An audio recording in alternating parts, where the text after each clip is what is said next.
I then walked away from the faith. Long story short, became a hardcore atheist. My dad, he was one of the founders of the Stokes Valley chapter of the Mongrel Mob. My mum, she was a Jehovah's Witness, and she left that, became a full-time drug dealer alongside my dad. So my dad went to jail, had a transformative experience with Jesus, and when he got saved, he spear-tackled the guy that he hired to kill my mum, and said, "Don't kill her, I love her, I love Jesus," etc., etc. Wow. Yeah. So I grew up with my dad going around preaching and teaching, went to church all the time, went to prayer meetings, youth group. But then when I was a teenager, I got hit with those intellectual questions about the reliability of the Bible and just those seeds of doubt. And because the men and the women who I thought would have the answers didn't have any answers, I then walked away from the faith. Long story short, became a hardcore atheist, having the conclusion that Jesus was just one of the many, and that there's different variations of Christianity and it's not exactly true, meant that I could be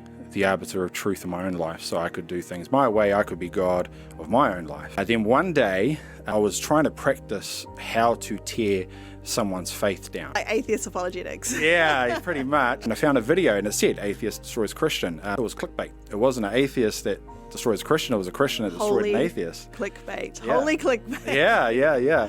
He talked about how young people, they're talked out of the faith. And he goes, you know why they're talked out of it? Because they were never talked into it. We never told them why Christianity is true, we simply said believe.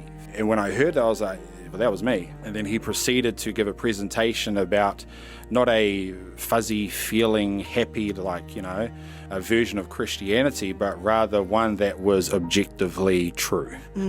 I'd never heard that before. Wow. And I was like, what is this? And it sort of pulled the curtain back to a whole other side of Christianity that I'd never seen before. I've seen all the fluffy, wairua spiritual sort of stuff, because I came from a Pentecostal background too, so we saw all of that, but the reasonable faith and that there was this whole world called apologetics, it just blew my socks off.